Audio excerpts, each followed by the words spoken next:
पानी बाँड्न गएको हुँ भन्ने पोसाक लगाएका विद्यार्थीलाई ढाल बनाएर लासको सिडी चढ्दै राज्य सत्तामा पुग्ने गतिविधिलाई राजनीतिकरण भनिन्छ। सम्माननीय सभामुख महोदय, भिरमा अट्किएको मान्छेलाई उद्धार गर भन्नु राजनीतिकरण होइन। यो कुरा स्पष्ट बुझ्न आवश्यक छ।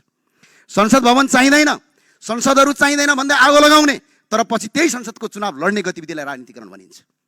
आफू पदमा हुँदा नहुँदा नेताको तलब सलब हटाउनु पर्छ, अगाडि पछाडि ट्विटी गाडी सुरक्षाकर्मी राख्न हुँदैन भन्ने, तर सत्तामा पुगेपछि आफ्नै अगाडि पछाडि सुरक्षाकर्मीको लावा लस्कर र घेरा लिएर हिँड्ने प्रवृत्तिलाई राजनीतिकरण भनिन्छ।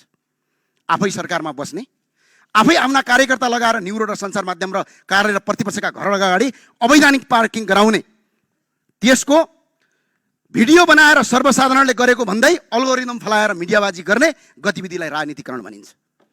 कर्णालीको भिरमा अट्किएर मर्न बाध्य नागरिकलाई उद्धार गर भन्नु राजनीतिकरण होइन। सम्माननीय सभामुख महोदय, उद्धार गर्नुपर्ने समयमा हेलिकप्टर नपठाउने, फोन नउठाउने, दादा र डनगिरी शैली देखाउने